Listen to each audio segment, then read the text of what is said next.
ज्ञानाञ्जनशलाकया तस्मै श्रीगुरवे नमः।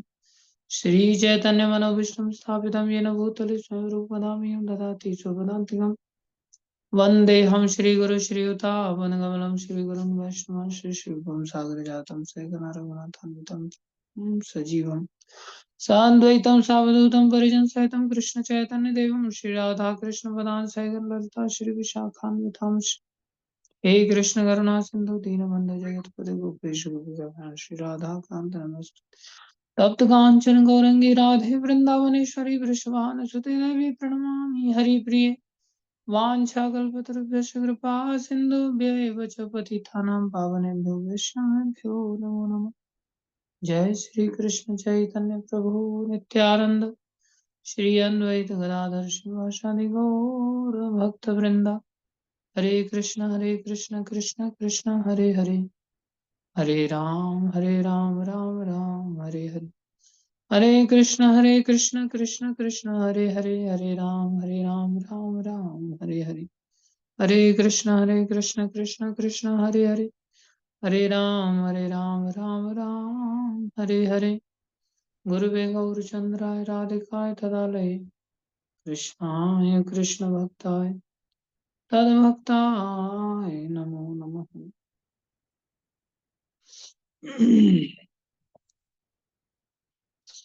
हरे कृष्ण। सभी भक्तों का हार्दिक अभिनंदन है, स्वागत है।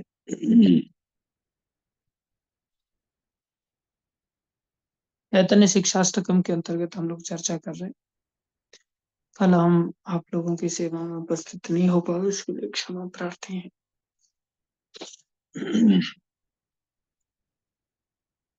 महाप्रभु ने कृपा करके बड़ा सुंदर रास्ता दिया है। नाम की महिमा का गान किया महाप्रभु ने। पहले श्लोक में चेतोदर्पण मार्जनम, सीधा बीमारी पर महाप्रभु ने अटैक किया। इस बीमारी को ठीक कर ले हम सब। चेतो दर्पण मार्जनम भव महादावाग्नि निर्वापनम श्रेय कैरव चंद्रिका वितरणम विद्यावधु जीवनम आनंदामबुधिवर्धनम प्रतिपदम पूर्णामृतास्वादनम सर्वात्मस्नपनम परम विजयते श्री कृष्ण संकीर्तनम। ये श्री कृष्ण संकीर्तन को ग्रहण करना सीखे। ये औषधि है। जैसे छोटा बच्चा होता है ना, जब वो बीमार पड़ जाता है तो दवाई नहीं लेना चाहता। दवाई कड़वी भी होती है, लगती है उसको कड़वी। माता पिता उसको हाथ पैर पकड़ करके पिलाते हैं। हाथ पैर पकड़ के पिलाने पर भी वो पीता नहीं आसानी से। फिर उसका मुंह जबरदस्ती दो लोग पकड़ करके उसका मुंह खोलते हैं। मुंह खोलते हैं तो उसके मुंह में डालते हैं तो उल्टी कर देता है वो। पता नहीं आप लोगों ने ऐसे दवाई देते हुए बच्चों को देखा है कि नहीं। मुंह खोल करके डालने पर भी मुंह में से उल्टी कर देता है। फिर उसका मुंह खोलने के साथ ही उसकी नाक भी बंद करते हैं। जब उसकी नाक बंद करते हैं तो सांस तो लेगा कि नहीं लेगा। अब मुंह खोल करके वो उल्टी नहीं कर सकता, वो पीने के लिए बाध्य हो जाता है। जब वो पी लेता है, लेकिन आसानी से नहीं पीता, थोड़ी बहुत जाती है सांस के साथ उसकी दवाई अंदर। कुछ एक दवाई को तो इधर उधर करके वो बाहर भी निकाल देता है। फिर घर के लोग टेंशन में आते हैं, दवाई लिया भी है इसने, नहीं लिया है, अंदर गई होगी कि नहीं गई होगी, थोड़ी बहुत गई होगी। एक काम करो, दोबारा देते हैं। दोबारा मैं भी ऐसे ही प्रयास करता है, थोड़ी सी जाती है। बोले छोड़ दो, अब ज्यादा परेशान मत करो, जितना चला गया ठीक है, अब शायद ठीक हो जाएगा। एक है जो समझदार व्यक्ति, समझदारी के साथ उसको पता है भाई मेरी ये बीमारी है, मेरे को दवाई लेनी है, वो दवाई ले लेता है। आज हम लोग भक्ति तो करते हैं, भक्ति रूपी इस दवाई को ग्रहण तो करते हैं, लेकिन एक बच्चे की तरह ग्रहण करते हैं। बच्चे की तरह मतलब अंदर कितनी जा रही है उसकी हमें कोई परवाह नहीं है। बस नाम मात्र पूरा हो जाए कि हाँ हमने दवाई ले ली है। ये हाल प्राय सभी का होता है, क्योंकि अभी हम भक्ति मार्ग में बच्चे ही हैं, वैसे बड़े नहीं हैं। भक्ति मार्ग में हम बच्चे हैं, ऐसे बड़े हो सकते हैं उम्र में। इसलिए हरिनाम जब जपने की बात आती है, कीर्तन की बात आती है, कथा सुनने की बात आती है, तो हमारे अंदर इतनी गंभीरता नहीं होती। नाम भी जप करते हैं तो गप्पे मारते हुए कंटिन्यूअस हमारी जबान चलती रहती है फालतू की बातों को चर्चा करने में। बीच बीच में थोड़ा गैप मिल जाता है, उस गैप में हम हरिनाम ले लेते हैं। तो वो हरिनाम हमारा अंदर कितना जा रहा है? नाम हो रहा है कि हम हरिनाम जप रहे हैं, लेकिन अंदर कितना औषधि जा रहा है? जितनी अंदर औषधि जाएगी उतना ही वो असर कर पाएगी। जब अंदर जाएगी नहीं तो असर कहाँ से करे? कोई अगर गप्पे मारने के लिए नहीं होता तो फिर हम नींद मारने लग जाते हैं। इसलिए नींद अंदर जा रही है लेकिन हरिनाम अंदर नहीं जा रहा है। एक भक्त था, वो जैसे ही जय श्री कृष्ण मेन सुमेरु होता है ना, उस पर जय श्री कृष्ण बोलते हैं, जय श्री कृष्ण चैतन्य प्रभु नित्यानंद श्री अद्वैत गदाधर शिवाचार्य गौर भक्त, उसको 3 बार बोलना होता है। 3 बार, तीसरी बार में बोलते बोलते तो वो बिल्कुल समाधिस्थ हो जाता था, एकदम गर्दन उसकी बिल्कुल नीचे टेक जाती थी ठोड़ी के सहारे। और फिर 5-7 मिनट तक वो ऐसे ही सोता रहता था। और फिर अचानक से नींद खुलती थी, तो उसको ऐसा लगता था कि मैं घूम करके माला क्योंकि घड़ी की ओर देखता था, ओहो 7-8 मिनट हो गए। तो उसको ऐसा लगता था अभी अभी सोया हूं, मैं घूम करके फिर से सुमेरु तक पहुंच गया हूँ, क्योंकि हाथ में तो सुमेरु ही रहता था ना उसका, माला वाला मेन मन का। तो फिर उस पर देखता था, अच्छा मैं पहुंच गया यहाँ, फिर चालू करता था जय श्री कृष्ण चैतन्य। इतनी देर में उसने एक मन का नीचे काउंटर का नीचे खींच देता था। एक माला तो हो ही गई होगी, क्योंकि फिर से मैं सुमेरु मन के ऊपर पहुंच गया। फिर से उसको नींद आ जाती थी 7 मिनट के लिए। ऐसे करके उसकी प्राय 16 माला ऐसे नीचे काउंटर पर नीचे हो जाती। लेकिन क्या माला अंदर गई? क्या हमने औषधि लिया? औषधि नहीं ले पाते। इसलिए महाप्रभु ने जो शिक्षा दिया, भाई गंभीरता से इस चीज को पालन कर। कथा सुने तो बड़े उत्साह के साथ, बड़ी गंभीरता के साथ। जब करें तो बड़े उत्साह के साथ, बड़ी गंभीरता के साथ, फॉर्मेलिटी के लिए नहीं। लेकिन बच्चे बचपने में तो जबरदस्ती उनको देनी पड़ती, उनको पता ही नहीं कि हमारा हित किसमें है। अध्ययन करें तो बड़ी उत्साह के साथ, सब चीजें साफ सफाई करें, मंदिर में भगवान की सेवा करें। कोई भी चीज अगर बोझ के साथ करेंगे ना तो वो अंदर औषधि का काम नहीं करे, जा ही नहीं रही अंदर। इसलिए महाप्रभु ने 7 फायदे पहले ही बता दिए कि भैया इन फायदों को अच्छी तरह से सुन लो, जिससे कि हम हरिनाम को अंदर तो डालने लग जाए। ये बात बताए पहले ही श्लोक। चेतोदर्पण मार्जनम भव महादावाग्नि निर्वापनम श्रेय कैरव चंद्रिका वितरणम विद्यावधू जीवनम आनन्दामम्बुधिवर्धनं प्रतिपदं पूर्णामृतास्वादनम् सर्वात्मस्नपनं परं विजयते श्रीकृष्ण संकीर्तनम।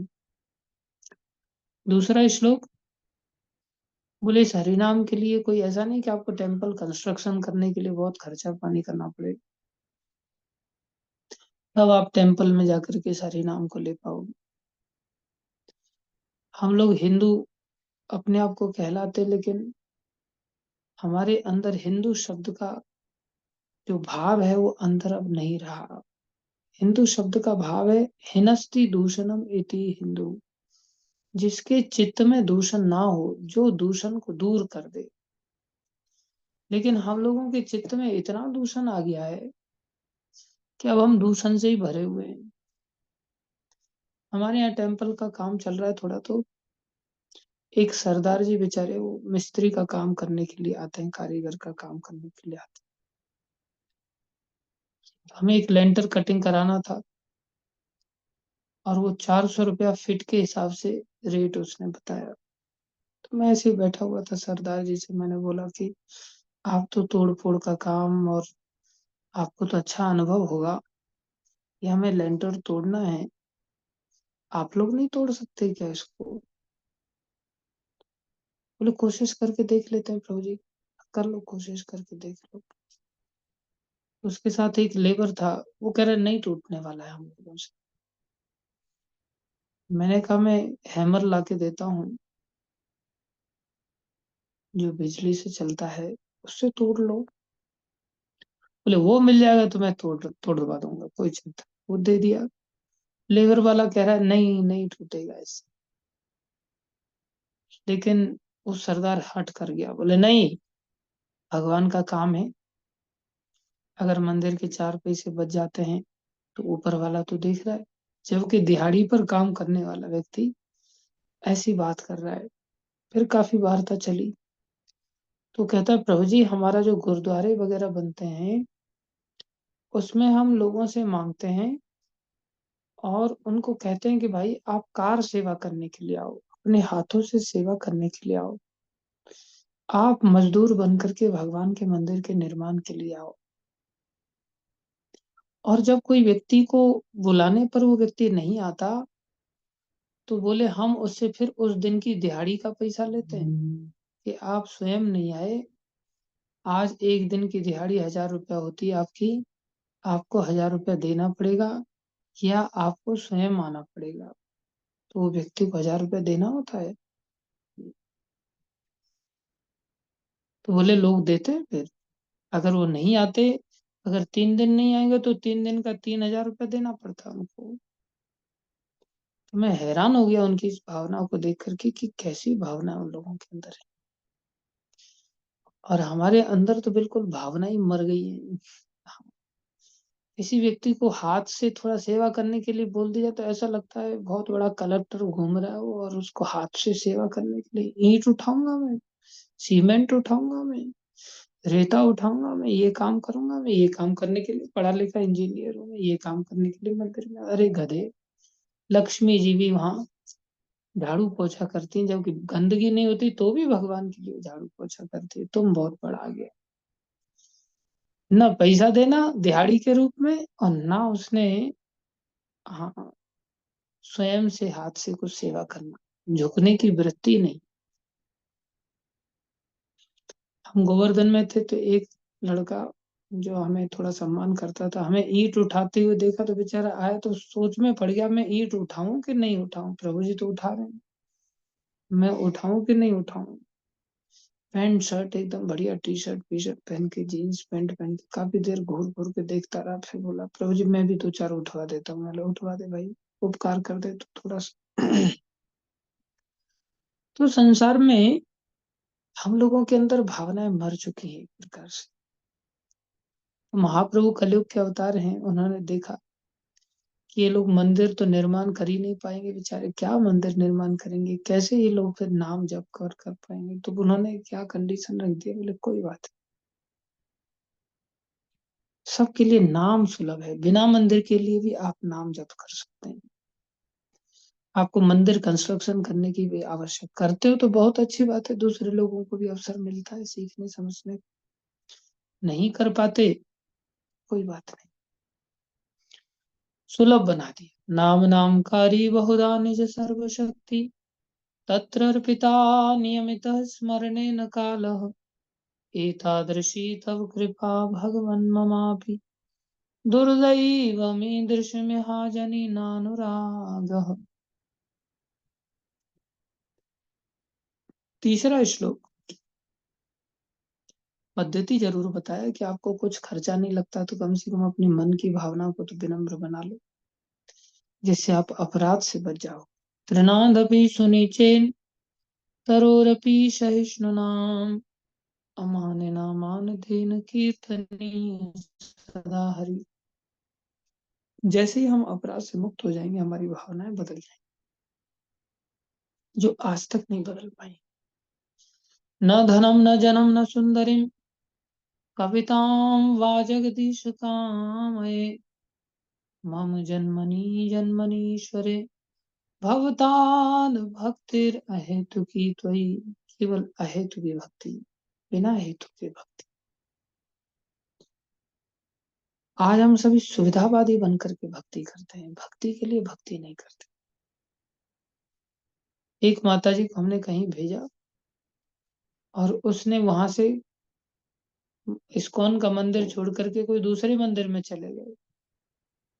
न पूछा न कुछ, दूसरे मंदिर में जाकर के वहां मंदिर, उस मंदिर की कोई दुकान थी, उसको संभालने लग गए और वहां कमरा वगैरह मिल गया, वहां रहने लग गए। उनका मैसेज आया, प्रभु जी आप टोपी फोपी नहीं लगाते, इतना सर्दी चालू हो गया है, आप क्यों नहीं अपनी चिंता करते? अपनी चिंता खुद ही करनी पड़ती है। माला धन्यवाद माता जी आपकी चिंता करने के लिए। बोले मैं मंगल आरती में देखा आपको, आपने कुछ स्वेटर नहीं पहना है, आपने कुछ सिर पे भी नहीं ओढ़ रखा है। तो मैंने उनको मैसेज किया, आप हमारी नहीं सुनते तो हम आपकी क्यों सुने? हमें हमारे हाल पे छोड़ दो। तो वो माता जी कहते नहीं नहीं प्रभु जी आप हमारे गुरु तुल्य हैं, आपकी बात तो हम सुनते ही हैं, आप बताइए हमने कौन सी बात नहीं सुनी? मतलब आपको जहाँ भेजा था वहां से बोरी बिस्तर उठा करके आप दूसरी जगह ही चले गए। वहां किसने भेजा था आपको? बोले आपने जहाँ रखा था प्रभु जी वहां थोड़ी कठिनाइयां हो रही थी। तो मतलब कठिनाइयां हो रही थी तो कठिनाइयों को थोड़ा सहन करना था फिर आपने।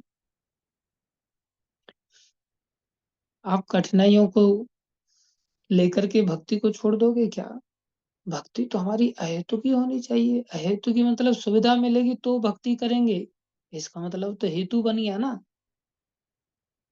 पहले ऐसे तो दुर्योधन सुविधावादी था और पांडव लोग बेचारे उन्होंने कष्टों को सहन किया। आखिर में दुर्योधन को मृत्यु प्राप्त हुई और पांडवों को भगवान श्री कृष्ण की प्राप्ति हुई। तो थोड़े कष्ट सहने पड़ते हैं। अहेतु की भक्ति इसी को तो कहते हैं। हेतु की भक्ति तो उसको कहते हैं भाई मेरा काम बन गया तो मैं भक्ति करूंगा, नहीं तो नहीं करूंगा। तो ये हेतु की भक्ति है।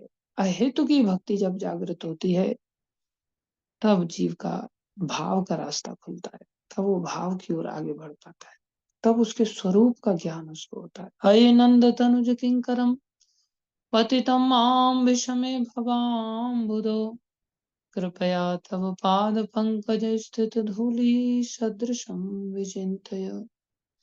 तब वो भगवान के चरणों की धूल बनना चाहता है, तब वो भक्तों का आश्रय बनता है, भक्तों को आश्रय बनाता है।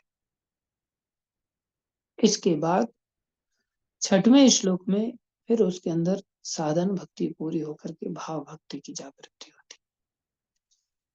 भाव भक्ति नयनम गलदश्रुधारया वदनम गदगद हृदया गिरा पुलकैर्निशितं वपु कदा तव नाम ग्रहणे भविष्यति। उसकी स्थिति अष्ट सात्विक विकार से युक्त हो जाती है, जिसकी हम चर्चा कर चुके हैं। ये बाह्य लक्षण है, हालांकि आंतरिक लक्षण रूप गोस्वामी ने बताए जिनको कि हमें विशेष महत्व देना चाहिए।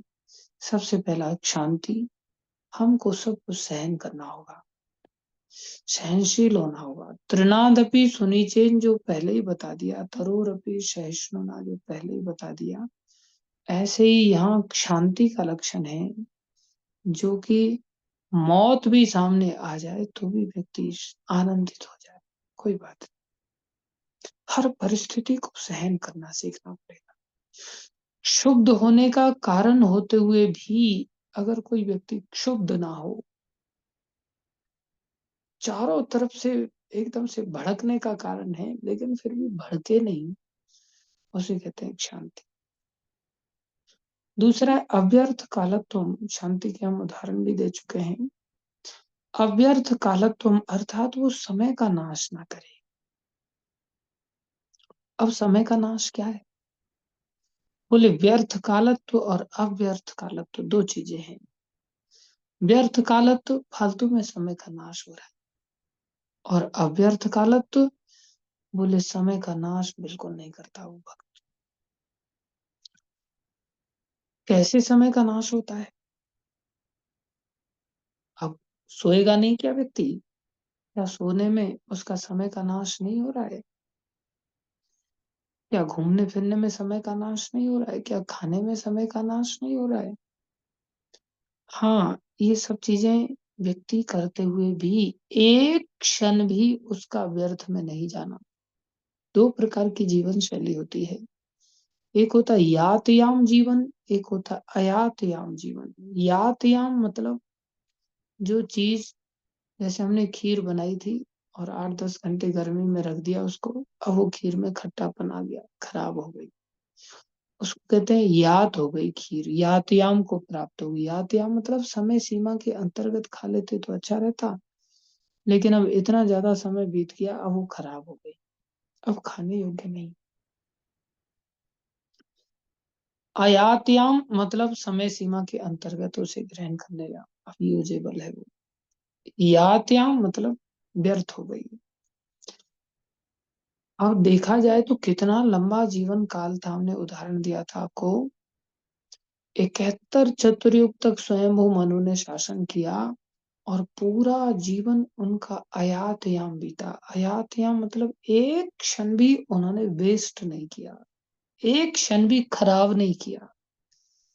इतना लंबा समय उन्होंने कैसे ऐसे यूटिलाइज किया, कैसे उपयोग में लाया कि एक क्षण भी नहीं व्यतीत हुआ?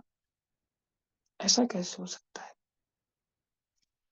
बोले ऐसा तब हो सकता है जब हम मन से निरंतर मनन करना सीख जाएं। जब हमारा मन, इसको कहते हैं स्मरण, श्रवणम, कीर्तनम, स्मरणम, हम सोते जागते हर समय स्मरण तो कर सकते हैं, हमारा मन तो स्मरण कर सकता है, लेकिन ये मन जब जुड़ जाता है भगवान श्री कृष्ण से, तब जाकर के ऐसी दशा आती है। जब तक जुड़ता नहीं ना, तब तक हमारे जीवन में हम समय का अखंड उपयोग नहीं कर सकते। हमारा समय का खंड खंड में बहुत थोड़ी देर के लिए उपयोग में आता है। हम जो भक्ति की क्रियाएं करते हैं, वो भक्ति की क्रियाओं में भी देखा जाए तो हमारा मन का निवेश बहुत थोड़ा सा ही होता है। जिस क्रिया में मन का निवेश बहुत ज्यादा हो जाए ना, समझ लो वही समय हमारा एक प्रकार से कनेक्ट हुआ। इसलिए मन से हमें अपने आप को जोड़ना पड़ेगा। जो मन से जोड़ ले, बोले वही व्यक्ति अखंड अनुभूति कर सकता है, अर्थात उसका जीवन अव्यर्थ कालत्व में जाएगा। और जब तक अव्यर्थ कालत्व उसके जीवन में नहीं आया, उसके हृदय में भाव जागृत होगा ही नहीं, उसके जीवन में भाव भक्ति आएगी नहीं। अगर भाव भक्ति आ जाए तो स्वयं अव्यर्थ कालत्व हो जाता है। और जब व्यक्ति अव्यर्थ कालत्व के स्तर को अगर लाने की चेष्टा करता है, तो उसके जीवन में भाव जागृत हो जाता है। इसलिए तो इन लक्षणों को बताया जा रहा है। हम अपने लिए भी देखें, दूसरे के लिए भी देखें कि दूसरा कौन व्यक्ति है जो भाव के लक्षण पर वास्तव में खरा उतर रहा है। तो स्मरण हमारा भगवान के लिए हो जाए। लेकिन स्मरण में बाधा कहाँ आती है? सबसे बड़ी समस्या आती है आसक्ति की। अगर हम थोड़ा सा अपने मन को टटोलने का प्रयास करें तो हम ये पाएंगे कि हमारा मन जहाँ आसक्त है, बस उसी का चिंतन अपने आप करता है, अपने आप करता है। किसी की आसक्ति उसकी माँ में है, तो चिंतन अपने आप माँ का होगा ही होगा। किसी आसक्ति पिता में है तो अपने आप चिंतन पिता का होगा। किसी की आसक्ति पत्नी में है तो कैसे संभव है कि वो पत्नी की याद ना करे। किसी की आसक्ति बेटा बेटी में है तो कैसे संभव है कि वो अपने बेटा बेटी की याद नहीं करेगा। और जैसे ही संसार में किसी भी संबंधी की जहां हमारा आसक्ति है, कहीं भी अगर याद आ गई, समझ लो हमारा वो समय व्यर्थ कालत्व हो गया। अब ये हो सकता है कुछ लोगों को बुरा लगे कि ऐसे कैसे प्रभु जी, टीवी देखना बुरा हो सकता है, ताश खेलना बुरा हो सकता है, क्रिकेट देखना बुरा हो सकता है, वो भी बुरा लोग मानते नहीं है। आजकल तो प्रेस्टिजियस हो गया है क्रिकेट आदि देखना। मूवीज देखना बुरा हो सकता है, गप्पे मारना बुरा हो सकता है, लेकिन घर वालों की चिंता करना अरे घर वालों की चिंता नहीं करेंगे, परिवारजनों की चिंता नहीं करेंगे, नाते रिश्तेदारों की चिंता नहीं करेंगे, फिर संसार कैसे चलेगा? अब एक ही बात अभी है, या तो संसार को चला लो या फिर भाव के स्तर को प्राप्त कर लो भक्ति से। वैसे स्वयं देखना चाहिए कि हम कितने दिन चलने वाले हैं इस संसार की, जितनी हमें चिंता है। हमें खुद देखना चाहिए हम कितने दिन के मेहमान हैं इस संसार। इसलिए सारा खेल आसक्ति का है। और ये आसक्ति का दोष कितना भयानक है, कितना भयानक है, हम इसका अनुमान नहीं लगा सकते। इसका जड़ भरत जी ने राजा रघुगन को रहस्य समझाया। 5वें स्कंद के 11वें अध्याय का 3रा श्लोक है। मैं मेरे घर से नहीं बोल रहा हूँ, फिर बता दे रहा हूँ आपको। ये भागवत कह रही है। 5वें स्कंद के 11वें अध्याय का 3रा श्लोक है। क्या कह रहे हैं? न तस्य तत्त्वग्रहणाय साक्षात् वरीयसीर अपि वाचः समासन्। कितना सुंदर श्लोक जड़ भरत जी समझा रहे हैं। जड़ भरत जी क्यों समझा रहे हैं? क्योंकि जड़ भरत जी का अपना अनुभव है। पहले वो भरत महाराज थे, और भरत महाराज इतने सारे संसार के राजा, जवानी की अवस्था, सुंदर पत्नी, बच्चे, आज्ञाकारी बच्चे, सर्वस्व छोड़ करके वो चले गए, और उन्होंने अव्यर्थ कालत्व के साथ भक्ति किया। ऐसी भक्ति किया कि उनके अश्रु झरझर करके टपकते थे, रोते रहते थे। रोमांच कंपा श्रुत रंग, ये सारे लक्षण उनके जीवन में आए थे। लेकिन उस अव्यर्थ कालत्व में अचानक से दया के कारण जो आसक्ति हो गई हिरण के अंदर, दया के कारण। उनकी आसक्ति संसार में कहीं नहीं थी, ना पत्नी में, ना बच्चे में, कहीं भी नहीं, सब छोड़ छाड़ करके चले गए।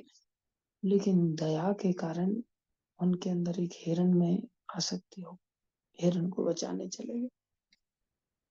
इसका अर्थ ये नहीं कि किसी पर दया नहीं दिखानी चाहिए, अवश्य दया करनी चाहिए, लेकिन मर्यादा का भी ध्यान रखना चाहिए।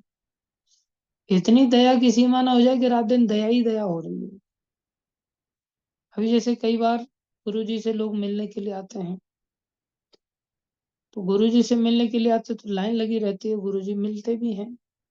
लेकिन कई बार ऐसा होता है कि वही गुरुजी का भजन करने का समय हो जाता है, और उसी समय कोई मिलने आ जाए, तो फिर गुरुजी बोलते आप बाद में बोलना, कल आना, उसको बोल देना कल आए। अब वो जो आदमी को बोला, बोले गुरुजी बड़े क्रूर है, हम 2 घंटे से खड़े थे, इनके अंदर दया नाम की चीज ही नहीं है बिल्कुल। अरे भैया, तुम जिस कारण से उनके दर्शन करने के लिए आ रहे हो, उन्होंने ऐसी क्या खासियत है जिसके कारण वो इतने दर्शनीय बन गए? उन्होंने भजन ही तो किया है। अब अगर वो भजन को छोड़ देंगे इस दया के चक्कर में, तो फिर उनकी दर्शनीयता चली जाएगी ना, उनका प्रभाव नष्ट हो जाएगा।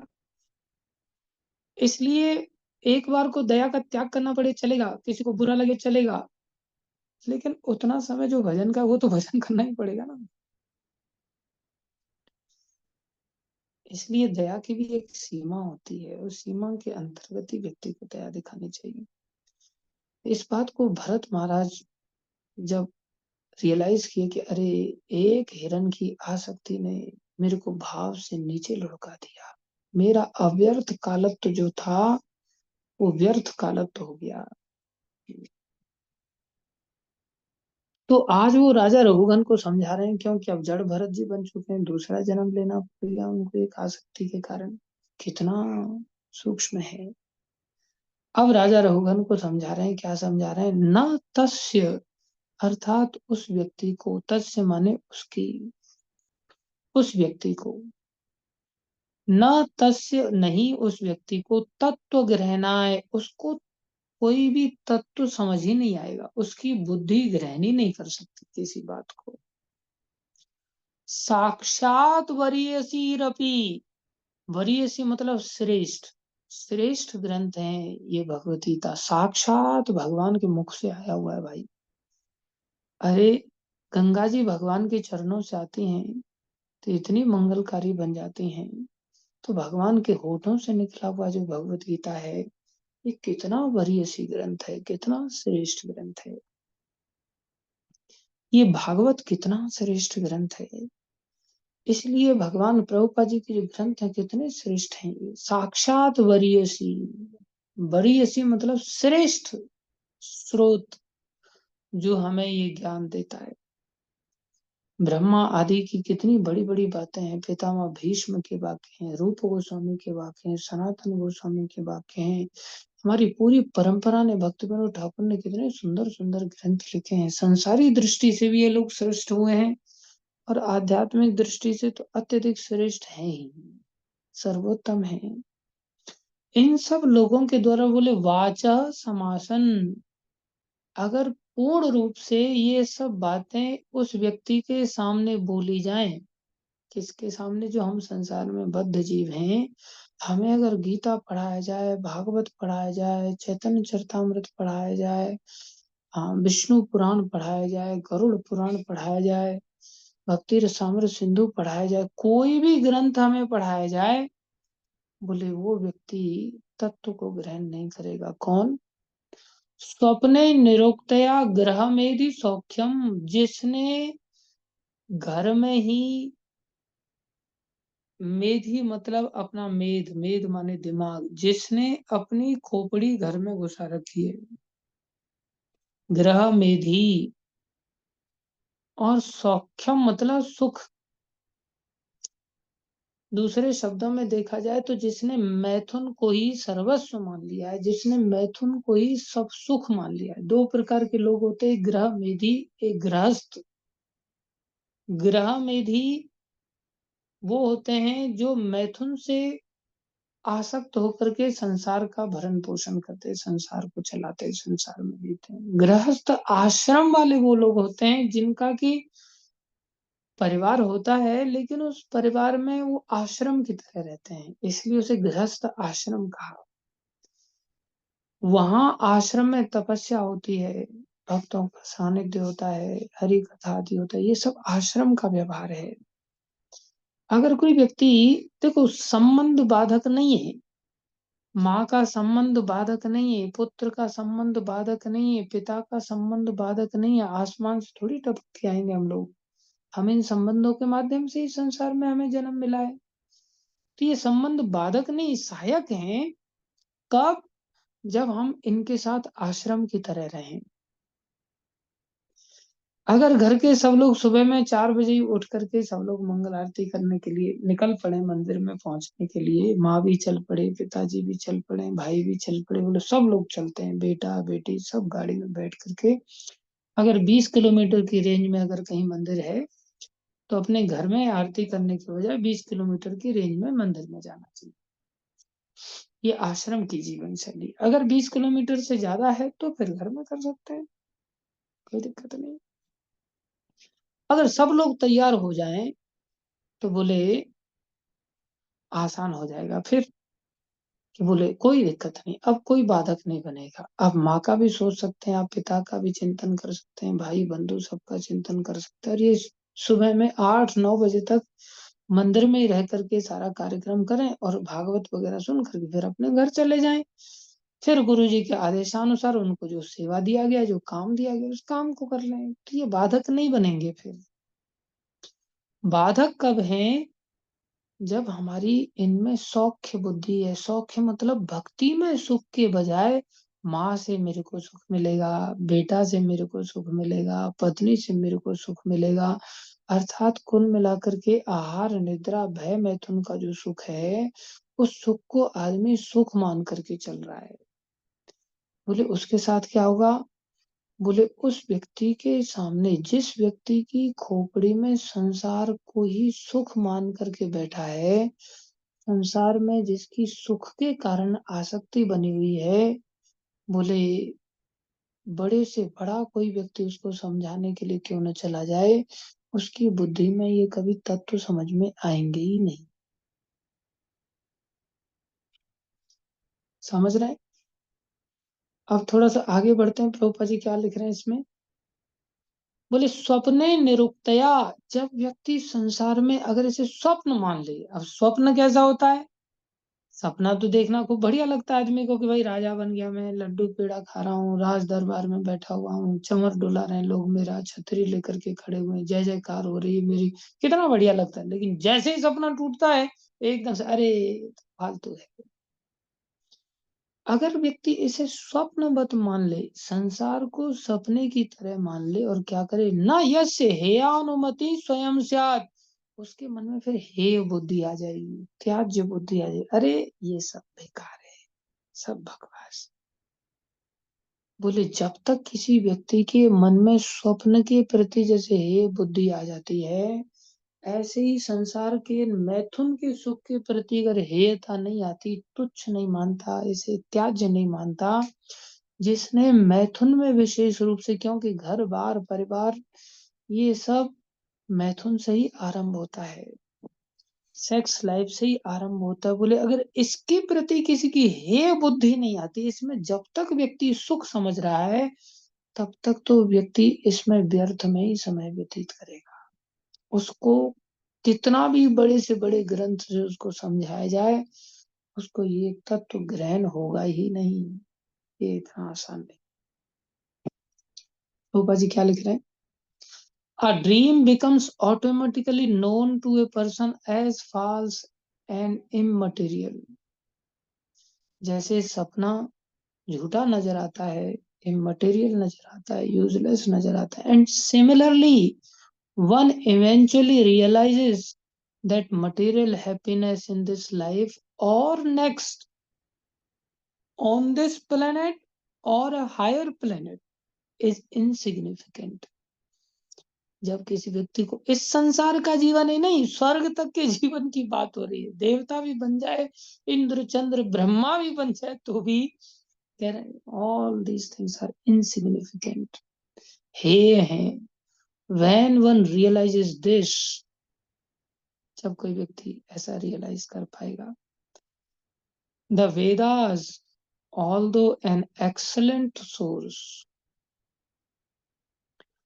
चाहे वो सर्वश्रेष्ठ वाणी क्यों नहीं है, सर्वश्रेष्ठ सोर्स भगवान के मुख से क्यों नहीं आए, are insufficient to bring about direct knowledge of the truth, ये कभी पूर्ण होंगे ही नहीं उस व्यक्ति को समझाने के लिए।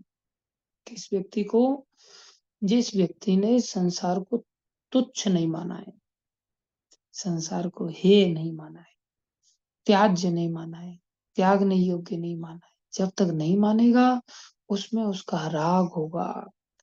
राग मतलब आसक्ति होगी, आसक्ति होगी तो ये कभी अव्यर्थ कालत्व तो नहीं होने देगी, ये सब समय हमारा व्यर्थ में व्यतीत होगा। प्रभुपा जी क्या लिख रहे हैं आगे? इन भगवतीता 2.45 कृष्णा एडवाइज्ड, परपट देखो कितना सुंदर प्रभुपा जी लिख रहे हैं। In Bhagavad Gita 2.45, Krishna advised Arjuna to become transcendental to material activities. Arjuna to become transcendental to material activities impelled by the three material modes of nature. Three modes. It may be even Satoguna. Triguna Vishya Veda, next Triguna Bhavarjuna. The purpose of the Vedic study is to transcend the activities of the three modes of material nature. Prabhupada जी क्या लिख रहे हैं देखो. Of course, in the material world, the mode of goodness is accepted as the best. सतोगुण को बहुत अच्छा माना जाता है, and one can be promoted to the higher planetary system by being on the सतोगुण platform. However, that is not perfection.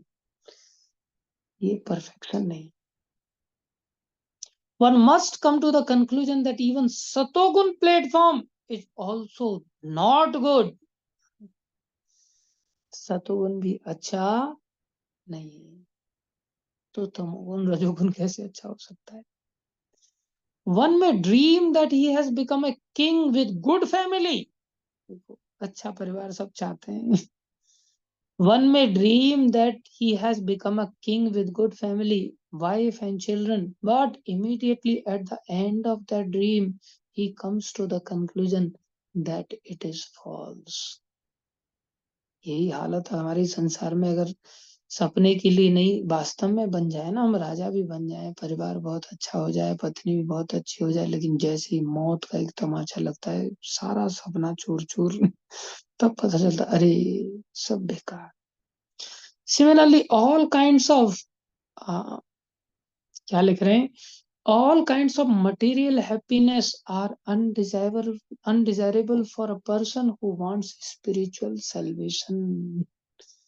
जितने भी संसार के सुख हैं, वो सब सुख भक्त नहीं चाहता, भक्त नहीं चाहता।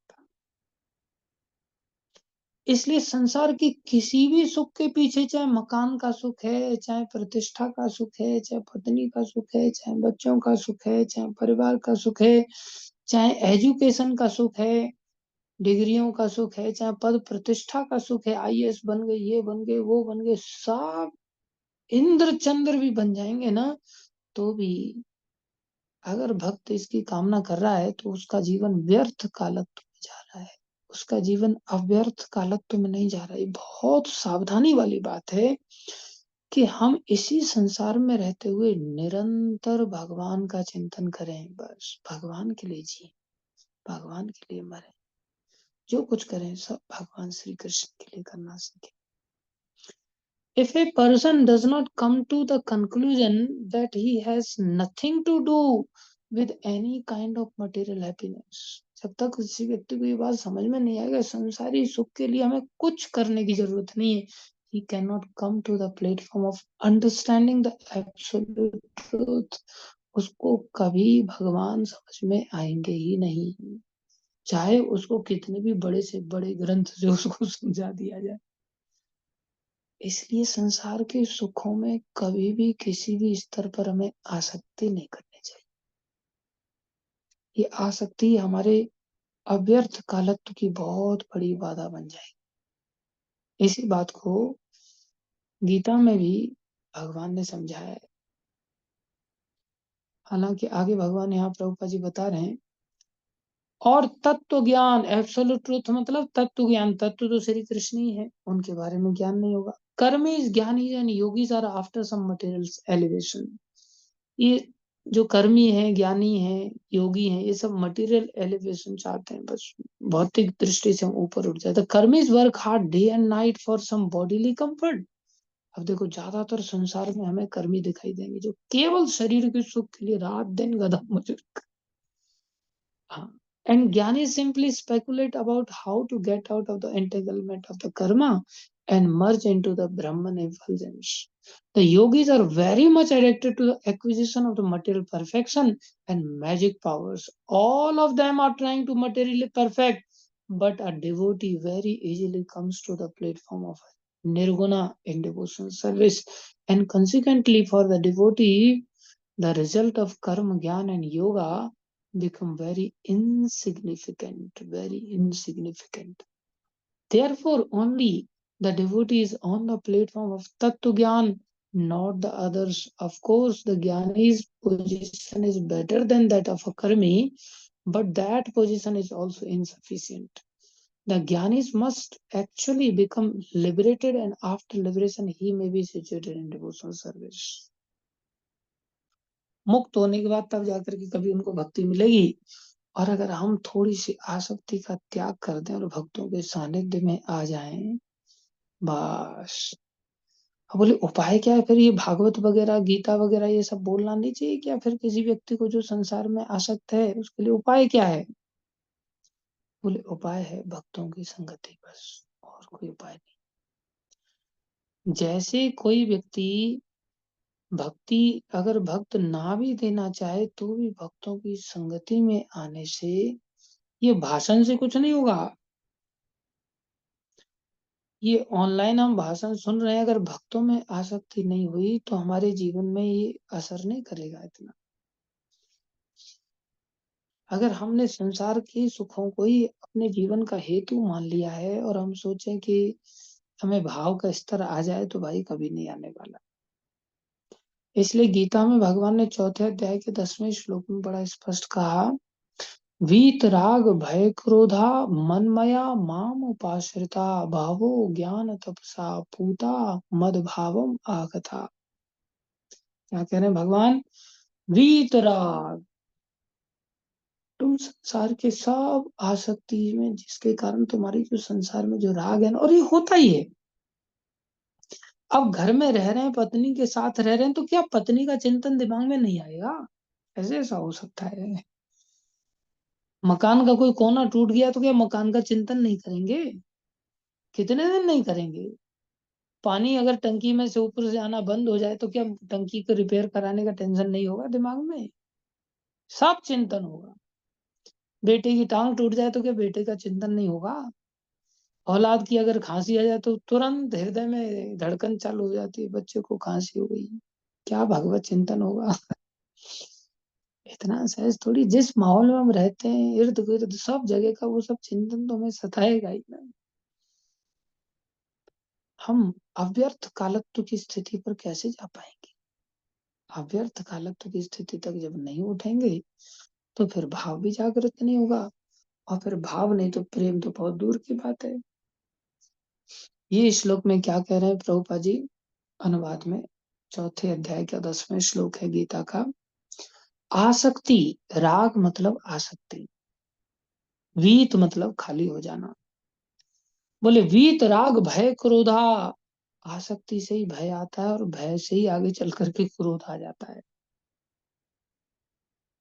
अभी मान लो हमारी अपने लड़के में आसक्ति है, और बालक स्कूल से अभी तक आया नहीं वापस, तो भय आएगा कि नहीं आएगा? कहीं कोई कुचल तो नहीं दिया, कहीं उसने रास्ता पार करते समय ठीक से देखा होगा कि नहीं, टांग फांग तो नहीं टूट गई, कहीं कोई किडनैप करके तो नहीं ले जाएगा, अभी तक बच्चा आया क्यों नहीं, दिक्कत क्या हो गई, तो भय आएगा। इतनी देर में पति देव आएंगे, तो पति लाओ थोड़ा चाय, अरे आपको चाय की पड़ी है, बेटा अभी तक वापस नहीं आया, तो तुरंत क्रोध करके राशन पानी लेके चढ़ जाए।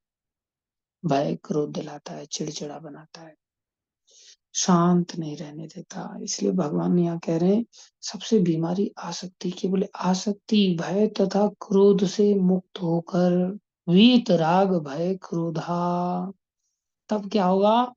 फिर बोले तुम अव्यर्थ कालत्व में चले जाओगे, अर्थात मेरे लिए ही हर काल का उपयोग कर पाओगे। उसका कहते हैं मन मया, तुम्हारा मन मेरे में आ जाएगा, मन मया।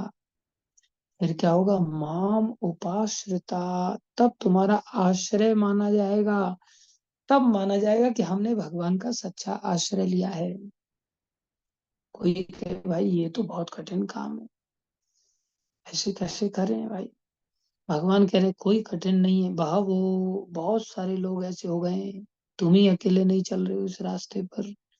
पूर्व में बहुत सारे लोगों ने भावो ज्ञान तपसा, बहुत सारे लोगों ने ऐसा ज्ञान और तपस्या करके पूता, पूता मतलब पवित्र कर लिया, अपने आप शुद्ध कर लिया है। और शुद्ध करके क्या हो गया? मत, हाँ, भावम आगता, आगता मतलब आ गए हैं, भावम मतलब भाव को, किसके भाव को? मेरे भाव को प्राप्त हो गए हैं, मेरे भाव तक पहुंच गए वो लोग, मेरी प्राप्ति उन्होंने कर ली। बस हमें ये भाव जागृत करना जो महाप्रभु सिखा रहे।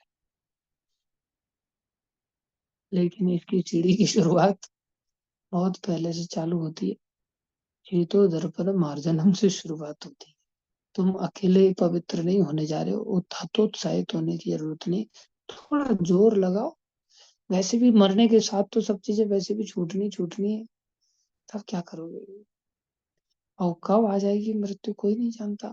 इसलिए ज्ञान और तपस्या के लिए थोड़ा सा भक्तों के पास चले जाओ, भक्तों की संगति कर लो।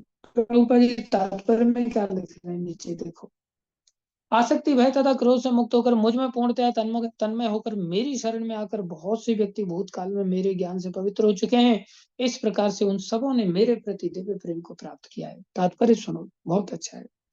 जैसा कि पहले कहा जा चुका है, विषयों में आसक्त व्यक्ति के लिए परम सत्य को स्वरूप को समझ पाना अत्यंत कठिन है, अत्यंत कठिन है।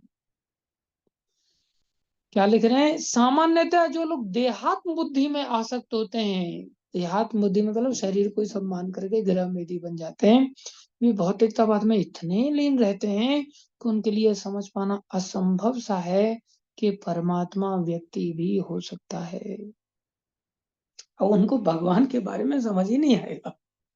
हमारे साथ ऐसा ही है। इतने लंबे समय से हम लोग जीवन जीते आ रहे हैं और खूब पढ़ते हैं, सुनते हैं, सब कुछ करते हैं, लेकिन साड़ा परनाला उत्थे का उत्थे, पंचों दा फैसला सरमत्थे, साड़ा परनाला उत्थे का उत्थे। सालों बीत जाते लेकिन कोई परिवर्तन चित्त में आता हुआ दिखता नहीं है। क्यों नहीं दिखता? क्योंकि हमने आसक्ति का केवल पोषण किया। हम केवल आसक्ति के लिए ही जीते हैं। हम इन बातों को भक्तों के सानिध्य में जब तक नहीं आते तब तक हम धारण नहीं कर पाएंगे आसानी से। ध्यान देने वाली बात। धन्यवाद सभी का धैर्य पूर्वक श्रवण करने के लिए। अव्यर्थ कालत्व फिर दूर हो जाए। हम सबको अव्यर्थ कालत्व में आना है और जीवन को सफल बनाना है। कृष्ण के लिए जीवन जीना है। कृष्ण की याद करनी है, कृष्ण का स्मरण करना है। मंदिर का कोना टूट जाए तो याद करो ना, क्या दिक्कत है, लेकिन मंदिर में रहोगे तभी तो याद आएगा। अब बच्चों को देखते, अरे बेचारे के सर पे बांधने के लिए कुछ नहीं, ठंडी लग रही होगी, पैरों में सॉक्स नहीं है। बच्चों के बीच में रहोगे तो फिर अपने आप बच्चों की याद आएगी ना।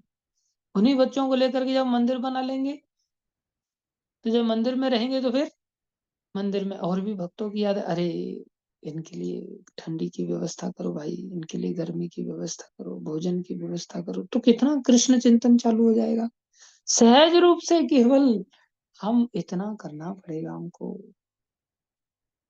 इससे ज्यादा और कोई उपाय नहीं। बोलिए ऋचा माता, क्या प्रश्न आपका?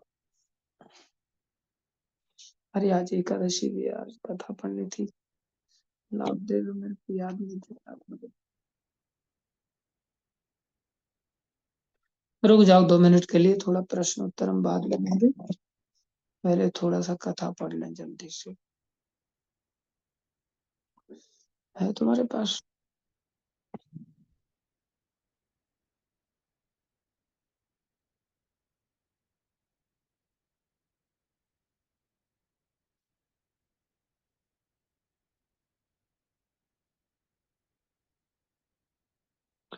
हाँ, ध्यान से सभी लोग सुनेंगे, मैं थोड़ा जल्दी पढ़ूंगा। युधिष्ठिर बोले, देव देवेश्वर मार्ग शीर्ष मास के शुक्ल पक्ष में कौन सी एकादशी होती है, उसकी क्या विधि है और उसमें किस देवता का पूजन किया जाता है? स्वामी, यह सब यथार्थ रूप से बताइए। श्री कृष्ण का निर्वशिष्ट मार्ग शीर्ष के मास के शुक्ल पक्षी एकादशी का वर्णन करूंगा, जिसके श्रवण मात्र से वाजपेयी यज्ञ का फल मिलता है। उसका नाम मोक्षदा एकादशी है। जो सब पापों का अपहरण करने वाली राजन, उस दिन यत्न पूर्वक तुलसी की मंजरी तथा धूप दीप आदि से भगवान दामोदर का पूजन करना चाहिए। पूर्वोक्त विधि से ही दशमी और एकादशी के नियम का पालन करना उचित है। वैसे एकादशी का व्रत 3 दिन तक चलता है, दशमी, एकादशी और द्वादशी। मोक्षदा एकादशी बड़े बड़े पातकों का नाश करने वाली, उस दिन रात्रि में मेरी प्रसन्नता के लिए नृत्य, गीत और स्तुति के द्वारा जागरण करना चाहिए। जिसके पितर पापवश नीच योनि में पड़े हों, वे इस एकादशी का व्रत करके इसका पुण्य दान अपने पितरों को करें तो पितर मोक्ष को प्राप्त होते हैं, इसमें तनिक भी संदेह नहीं है। पूर्व काल की बात है, वैष्णवों से विभूषित परम रमणीय चंपक नगर में वैखानस नामक राजा रहते थे। वे अपनी प्रजा का पुत्र की भांति पालन करते थे। इस प्रकार राज्य करते हुए राजा ने एक दिन रात में स्वप्न में अपने पितरों को नीचे योनि में पड़ा हुआ देखा। उन सबको इस अवस्था में देखकर राजा के मन में बड़ा विस्मय हुआ और प्रातः काल ब्राह्मणों से उन्होंने उस स्वप्न का सारा हाल कह सुनाया। राजा बोले, ब्राह्मणों, मैंने अपने पितरों को नरक में गिरा हुआ देखा है। वे बारंबार रोते हुए मुझसे यूं कह रहे थे कि तुम हमारे तनुज हो, इसलिए इस नरक से, समुद्र से हम लोगों का उद्धार करो, द्विजवरो। इस रूप में मुझे पितरों का दर्शन हुए हैं, इससे मुझे चैन नहीं मिलता, क्या करूं, कहाँ जाऊं, मेरा हृदय रुंधा जा रहा है। द्विजय तमो, वह व्रत, वह तप और वह योग जिससे वे पूर्वज तत्काल नरक से छुटकारा पा जाएं, बताने की कृपा करें। मुझ बलवान तथा साहसी पुत्र के जीते जी मेरे पिता माता घोर नरक में पड़े हुए हैं, अतः ऐसे पुत्र से क्या लाभ। देखो, ऐसे स्वप्न सबको नहीं आते। कोई ये ना सोचे कि हमें स्वप्न नहीं आ रहा है तो हमारे माता पिता सब उद्धार को प्राप्त हो गए। ऐसी बात नहीं है। माता पिता को पता चलता है कि इसके कर्म ऐसे हैं कि ये तो हमसे भी ज्यादा नीचे नरक में जाने वाला है। अब इसको अगर सपना दे दिया तो इसके आसक्ति के चलते हम और नीचे चले जाएंगे। इसलिए माता पिता सपना नहीं देते ऐसे बच्चों को। हमारी माता जी जब हम बहुत छोटे थे तब गुजर गई थी, 2 ढाई साल के थे। तो माता जी ने हमें कभी सपना नहीं दिया। लेकिन जब हम 17-18 साल की उम्र में जब भक्ति मार्ग में आए और भक्तों की संगति में, तब माता जी ने हमें सपना दिया और माता जी कहने लगी, बेटा आज हम पानी के शरीर को प्राप्त हो गए, यहाँ बड़ा कष्ट है, तुम अच्छी भक्ति करो, तुम्हारी भक्ति से हमें शांति मिलती है। तो ऐसी अनुभूति तब होती जब औलाद थोड़ी सी भक्ति में लग जाए, तब माता पिता भी उससे सहायता मांगते हैं। अन्यथा माता पिता क्यों सहायता मांगेंगे? माता पिता को पता है वो नरक में जाने वाला है। ये प्रत्यक्ष बात है, अनुभवगम्य बात है। ब्राह्मण बोले, राजन यहाँ से, अब देखो उनको चैन नहीं पड़ रहा है, माता पिता की ऐसी चिंता। ध्रुव जी भी ऐसे बालक थे, उनको भी अपनी माँ की चिंता थी, लेकिन माँ की चिंता उद्धार को लेकर के थी। तो ये राजा भी ऐसे हैं। आजकल तो माँ बाप जाए जिंदे ही वो बोले नरक में डाल देते, लोग मरने के बाद नरक में जा रहे हैं, कहाँ जा रहे हैं? बोले जहाँ गए पीछा छूटाना, जिंदे में ही लोग नरक बना देते हैं। कैसी औलाद है आजकल लोगों की, संस्कार बिल्कुल। और इसमें दोष औलाद का नहीं, सच बताया जाए ना, माँ बाप का ही सबसे बड़ा दोष है। माँ बाप बच्चों को शुरुआत में लाड़ प्यार में उनकी सब मन की आकांक्षाओं को संतुष्ट करने में लगे रहते हैं, उनको संस्कार देते नहीं है और बाद में चल करके उन पर भारी पड़ जाते हैं। बहुत खतरनाक है, माँ बाप की फूटी हुई अकल, अकल तो क्या कर सकते हैं। ब्राह्मण बोले, राजन यहाँ से निकट ही पर्वत मुनि का महान आश्रम है। देखो रास्ता केवल भक्तों की संगति, वे भूत और भविष्य के भी ज्ञाता है, नृपश्रेष्ठ आप उन्हीं के पास चले जाइए। ब्राह्मणों की बात सुनकर महाराज वैखानस शीघ्र ही पर्वत मुनि के आश्रम पर गए और वहां उन मुनि श्रेष्ठ को देखकर उन्होंने दंडवत प्रणाम करके मुनि के चरणों का स्पर्श किया। मुनि ने भी राजा से राज्य के 7 अंगों की कुशलता पूछी। अब देखो कितने अच्छे मुनि रहते थे, जानते थे कि राज्य के कौन कौन से अंग होते हैं। आजकल तो राजा को खुद नहीं पता होता। राजा बोले, स्वामिन आपकी कृपा से मेरे राज्य के 7 अंग सकुशल हैं, किंतु मैंने स्वप्न में देखा है कि मेरे पितर नरक में पड़े हैं, अतः बताइए किस पुण्य के प्रभाव से उनका वहां से छुटकारा होगा। राजा की यह बात सुनकर मुनि श्रेष्ठ पर्वत एक मुहूर्त तक ध्यानस्थ रहे। इसके बाद वे राजा से बोले, महाराज मार्ग शीर्ष के शुक्ल पक्ष में जो मोक्षदा नामक की एकादशी होती है, तुम सब लोग उसको व्रत करो और उसका पुण्य पितरों को दे डालो, इस पुण्य के प्रभाव से उनका नरक से उद्धार हो जाए। कितना बढ़िया उपाय बताया। भगवान श्री कृष्ण कहते, युधिष्ठिर मुनि की आवाज सुनकर राजा पुनः अपने घर लौट आए। जब उत्तम मार्ग शीर्ष आया, तब राजा वैखानस ने मुनि के कथानुसार मोक्षदायी एकादशी का व्रत करके उसका पुण्य समस्त पितरों से पिता को दे दिया। पुण्य देते ही क्षण भर में आकाश से फूलों की वर्षा होने लगी। वैखानस के पिता पितरों से नरक से छुटकारा पा गए और आकाश में आकर राजा के प्रति पवित्र वचन बोले, बेटा तुम्हारा कल्याण हो। यह कहकर वे स्वर्ग में चले गए। राजन जो इस प्रकार कल्याणमयी मोक्षदा एकादशी का व्रत करता है, उसके पाप नष्ट हो जाते हैं और मरने के बाद वो मोक्ष प्राप्त कर लेता है। यह मोक्ष देने वाली मोक्षदा एकादशी मनुष्य के लिए चिंतामणि के समान समस्त कामनाओं को पूर्ण करने वाली है। इस महात्म्य को पढ़ने और सुनने से वाजपेयी यज्ञ का फल मिलता है। तो मैंने तो पढ़ लिया, आपने सुना है कि नहीं सुना ये मैं नहीं जानता। वाजपेयी यज्ञ मैंने तो कर लिया है।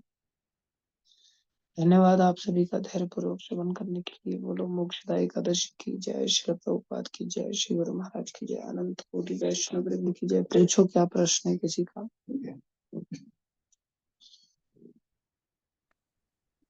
हरे कृष्णा प्रभु जी, दंडवत प्रणाम। हरे कृष्णा। जैसे प्रभु जी आज आप अटैचमेंट पे काफी लेक्चर दे रहे थे, तो मैंने ना एक प्रभुपाद का एक कोड पढ़ा था।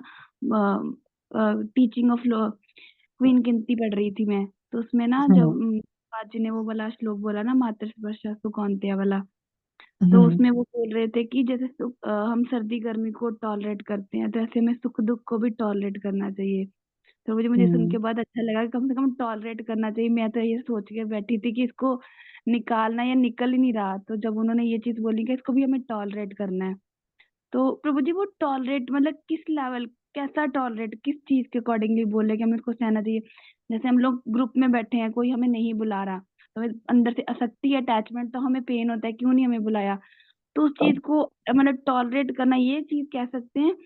या फिर अगर उसको हम ऐसी चीजें 3-3 4-4 बार अगर अगेन एंड अगेन हैपन होती हैं, तो ऑटोमेटिकली वो चीजें खत्म, फिर एक्सपेक्टेशन खत्म हो जाती है, तो वो भी एक टॉलरेट का लेवल है। तो मुझे ये बताएंगे ये टॉलरेंस किस चीज के बारे में कहा गया और इसको हमने कैसे अपनी लाइफ में इम्प्लीमेंट करना है?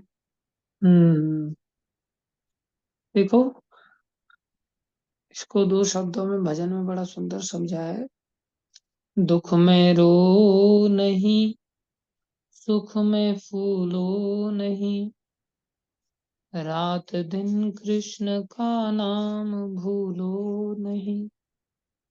कृष्ण गोविंद गोपाल गाते चलो। जब दुख आ जाए ना, किसी ने हमारा अपमान कर दिया, टॉलरेट करने का मतलब क्या है? अब किसी ने अपमान कर दिया हमारा, हम रोने लग गए, हाथ पैर पीटने लग गए, लोगों को निंदा चुगली करने लगे, इसने मेरे साथ ऐसा किया ऐसा किया, मतलब हमसे बात सहन नहीं हुई। हम वो बात किसी को बताएं भी नहीं कि इसने हमारे साथ ऐसा बुरा किया है। शांति से बस अपना भजन करने लग जाएं, अध्ययन करने लग जाएं, और भगवान की सेवा, गुरु जी की सेवा, इसमें लग जाएं। सहनशील बने, सम अपने चित्त को बनाए रखें। समता, जिसको इसको कहते हैं दुख को टॉलरेट करना। एक होता है सुख को टॉलरेट करना। अरे अरे, जन्मदिन आ रहा है और सब लोग आप चारों तरफ से घेर के बैठ गए, जन्मदिन मनाएंगे, आपका जन्मदिन मनाएंगे, ये करेंगे, और अंदर फूले जा रहे हैं, हम जन्मदिन मनाएंगे भाई। अब ये सब लोग इतना उत्साह कर रहे हैं जन्मदिन मनाने के लिए, अब मैं इनको पार्टी देता हूँ, मैं पार्टी में क्या क्या कर, खुले दिल से सब चीजें सब भूल गए। भजन करना, अध्ययन करना, कथा करना, स्मरण करना, सेवा करना, सब चीजें से आज तो मेरा जन्मदिन है, आज तो मेरा जन्मदिन है, आज तो मेरा जन्मदिन है, जबरदस्ती गा गा करके तो शुरू, मतलब फूल गए हम सुख में आकर के। अब हमसे सुख पचा नहीं, पच जाए मतलब भजन ना छूटे। हम अपना आराधना का जो नियमित हमारा जो नियम है उसमें हम बढ़ते चले जाएं। आराधना हो रही है, फिर बाकी सुख आया ठीक है, आया और चला गया, दुख आया आया ठीक है चला गया। इसको टॉलरेट करना कहते हैं। हालांकि अंदर से हम गाली नहीं दे रहे हैं किसी को, लेकिन जब भी नहीं कर रहे हैं, मन में एकदम से रोष करके बैठे हुए हैं, एकदम मन फूल करके कुप्पा हो गया है, चेहरा एकदम से लटक गया है, मतलब वो भी हमसे पचा नहीं। किसी हद तक तो पचा लिया कि हम किसी को गाली नहीं दे रहे हैं, डंडा नहीं मार रहे हैं, लेकिन फिर भी हम पचा नहीं पाए। पचाना तो उसको कहते हैं जब हम प्रेम से अपना जप करते रहें, अध्ययन करते रहें, भक्ति के अंगों का नियमित रूप से पालन करते रहें, मतलब हमने दुख को पचा लिया। समझ आया? जी। ऐसे और ही प्रभु जी गवर्नमेंट जॉब का ऑफर आ जाए हमें, और गुरुजी बोलते हैं बेटा यहीं रहो आश्रम, अरे गुरुजी मैं आपको क्यों गुरु बना लिया, इससे अच्छा तो मैं दूसरे गुरुजी को गुरु बना लेता तो बढ़िया रहता, वो तो गवर्नमेंट जॉब करने देते हैं। अरे, सुख पचा नहीं इसका मतलब। प्राइवेट जॉब को छोड़ना आसान होता है, गवर्नमेंट जॉब को छोड़ना कितना कठिन हो जाता है। तो रिटायरमेंट के बाद ही छोड़ूंगा, लगे तो गुरुजी छोड़ने पड़ जाए। तो हम संसार में ऐसे ही हैं, 4 पैसे पर मरने वाले लोग हैं। बहुत निकृष्ट हमारी चित्त वृत्ति है, इसको ऊपर उठाना है हमको, बस सिंपल सा है। चित्त को साफ कर लें बस हम, हरि नाम को थोड़ा अच्छी तरह से जपें, सुबह सुबह ही थोड़ा हमारा जप अच्छा हो जाए ना, बहुत अच्छी तरह से, बिना गप्पे सप्पे मारे, बिना नींद मारे, अच्छी तरह से जप करेंगे ना, तो ये सब हो जाएगा। यस।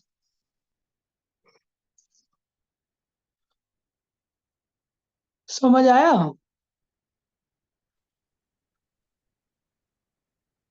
हरे कृष्णा भाई, धन्यवाद प्रणाम।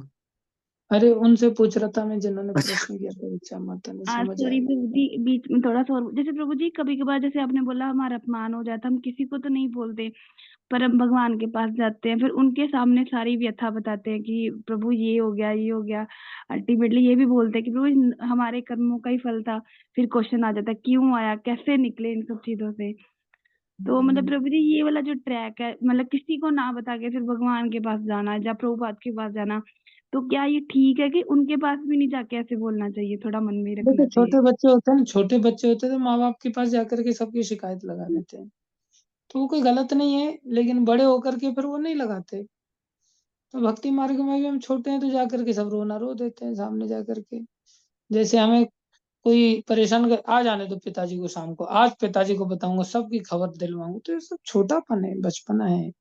बड़े होकर के तो पता है कि पिताजी भी कुछ नहीं करते इन लोगों का, और ये लोग भी हमारे हित का सोच रहे हैं, वैसे कोई बुरा थोड़ी सोच रहे हैं, चाचा ताऊ जो भी है। एक थप्पड़ भी लगा दिया तो हमारे हित के लिए लगाया। देश काल परिस्थिति हमारे कर्म से ही हम दंड पाते हैं, इसलिए फिर हम पिताजी को जाके शिकायत नहीं लगाते, समझदार हो जाते हैं। इसलिए लगानी है तो लगा सकते हैं भगवान को जाकर के शिकायतें, प्रभु इसकी टांग तोड़ देना, इसने मेरे साथ ऐसा किया वैसा किया। ठीक है, भगवान देखेंगे टांग तोड़नी कि नहीं तोड़नी, आप तो अपना मन हल्का कर ही सकते हो, क्या जाता है। लेकिन आगे चल करके तो सब चीजें फिर सहन ही करता है भक्त, और फिर भगवान को भी शिकायत लगाना छोड़ देता है। जी प्रभु जी, ऐसे पांडवों के लगता है साथ कितने अत्याचार हुए, पांडवों ने कभी शिकायत नहीं लगाया भगवान को।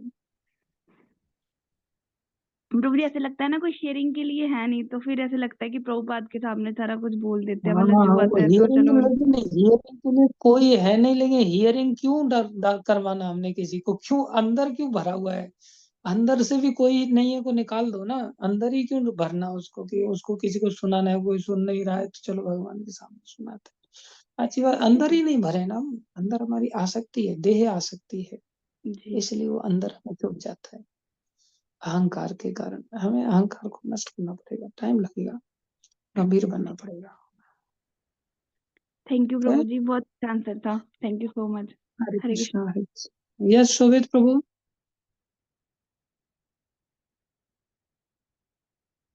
हरे कृष्णा प्रभु जी। हरे कृष्णा प्रभु जी। हरे कृष्णा प्रभु जी, बोलिए। प्रभु जी, मेरा एक बहुत छोटा सा क्वेश्चन है।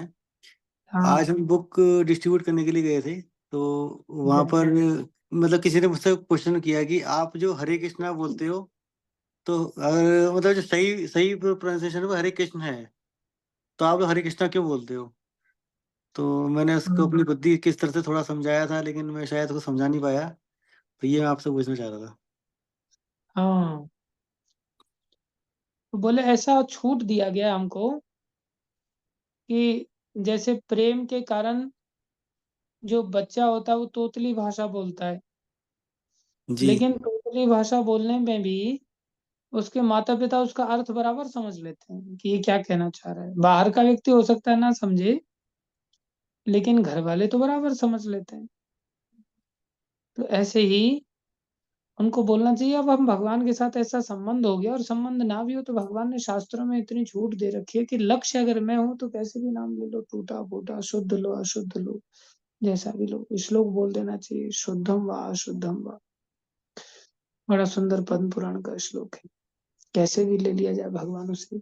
उसको घटना सुना देने का, कभी ऐसे किसी व्यक्ति को कोई ऐसा बोले तो बोले, एक जी। भक्त था, वो बेचारा भोला भाला था, इतना पढ़ा लिखा नहीं था तुम्हारी तरह, जितने तुम शुद्ध अशुद्धि का विचार कर रहे हो। तो भोला भाला था बेचारा, भैंस चरा करके अपना जीविका निर्वाह करता था, याद रखना तो बहुत कम था, उसकी मेमोरी पावर बहुत कम थी। तो ऐसे ही देखा बहुत सारे आश्रम के लोगों को गुरुजी से दीक्षा लेते हो, तो उसके मन में भी, गुरुदेव मेरे को भी दीक्षा दे दो, लेकिन मंत्र मेरे को छोटा सा देना, मैं इतना नहीं रट सकता, मेरे को याद नहीं रहती चीज। तो गुरुजी ने नरसिंह भगवान का मंत्र जो बोले, जय नरसिंह, बस यही नाम बोलना तुम। अब वो आया बेचारा, वही नहीं रटा जा रहा था उससे, बड़ी मुश्किल से निरंतर उसको रटते रटते घर तक पहुंचा, जय नरसिंह जय नरसिंह जय नरसिंह जय नरसिंह।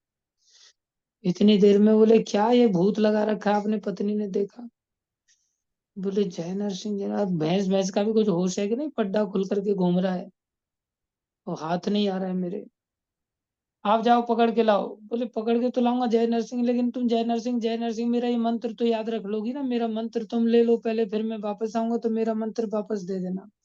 मेरा अब यही याद करने में दिमाग सारा जा रहा है, तो पड्डा कैसे पकड़ूंगा? बोले हाँ ठीक है, मेरे को दे दो। तो उसने जय नरसिंह ले लिया, उसने कौन सा ऐसा गंभीरता दिखानी थी, वो पड्डा पकड़ के वापस लाया, बताया, वो तो मैंने बांध दिया, बताओ मेरा मंत्र कौन सा? बोले मेरे को कौन सा पता है मंत्र कौन सा है, मेरे को तो याद ही नहीं है। उसकी पत्नी भी मिलती जुलती थी थोड़ी उससे, तो उसको भी वो मंत्र याद नहीं रहा। तो बोले मंत्र क्या था, जोर डालने लग गया, दिमाग पे जोर डालने लग गया, तो फिर बोले लास्ट में कुछ सींग सींग कुछ ऐसा था, सींग था, याद दिला तू मेरे को। बोले सींग क्या, भैंस का ही तो सींग होता है, और किसका सींग होता है? तो उसकी ताल मिल गई, जय नरसिंह की जगह पे भैंस का सींग, भैंस का सींग, भैंस का सींग, तो एक जैसे ही शब्द मिल गए, तो वही नाम जपने लगे, भैंस का सींग, भैंस का सींग, भैंस का सींग। अब भगवान इसी बात पे रीझ गए। भगवान लक्ष्मी देवी को बोलते, देवी मैं जा रहा हूँ। बोले कहाँ? बोले मेरा भक्त बहुत अच्छा जप कर रहा है मेरे नाम का, उसने मेरे को नया ही नामकरण दे दिया आज। तो माता लक्ष्मी बोले मैं भी मिलना चाहती हूँ। बोले ठीक है देख लो तुम ही जाकर। पहले तुम वहां जाकर के देखा, वो भक्त भैंस का सिंह, भैंस का सिंह, भैंस का सिंह, वो बड़े भाव से भगवान को केंद्रित करके वो जप रहा है। तो भगवान छुप गए गड्ढे में, लक्ष्मी जी गई, बोले भैया क्या जप रहे हो? तो वो भक्त कहता भगवान बैठ जाते हैं ना, फिर जीवा पवित्र हो जाती है, फिर उससे सही बात निकलती है अपने आप में। तो वो बोलता चंचले तेरे खसम का नाम जप रहा हूँ और क्या जपूंगा। तो चंचला नाम तो लक्ष्मी देवी का ही है। तो लक्ष्मी देवी एकदम से शॉक्ड हो गई, बोले अरे इसको कैसे पता चल गया? तो उन्होंने पूछा कि कहाँ है मेरे पति? बोले होगा यहीं किसी खड्डे में। तो खड्डे में ही भगवान छुपे हुए थे। तब लक्ष्मी माता को पता चला, ओहो ये तो सिद्ध हो गया। तो भैंस का सींग जपने से भी भगवान मिल जाते भैया। तुम पढ़े लिखे जाते हो तो तुम ठीक है हरे कृष्ण बोलो, मैं तुम्हें रोकूंगा नहीं। बोले जी। तो ऐसे समझाते ना होता थोड़ा मैंने डिफरेंट। इसको बोला था गुरुजी, भाव भाव की बात बताई थी, भाव हम लोग भाव से बोलते हैं। तो भगवान का बोला कि नाम हाँ, भाग जाते हैं। मैंने बोला था उसको, लेकिन वो एक्चुअली में किसी आचार्य प्रशांत जी की गीता पढ़ते थे, तो उनको ज्यादा उनको हाँ समझा नहीं पाया। मैंने कि ठीक है फिर आप, मैंने उनको नमस्ते कर दी, हरे कृष्णा बोल के मैंने से वो पीछे हट गया। आचार्य बन गए ना, अभी आपको समझाएंगे, वो सुनेंगे थोड़ी। हाँ, तो इसलिए मैं समझाया आचार्यों नहीं, को मैं हट समझाएंगे। गया था। ठीक है Pooja, Hare Krishna. Thank you. Hare Krishna. Yes Vandana माता जी।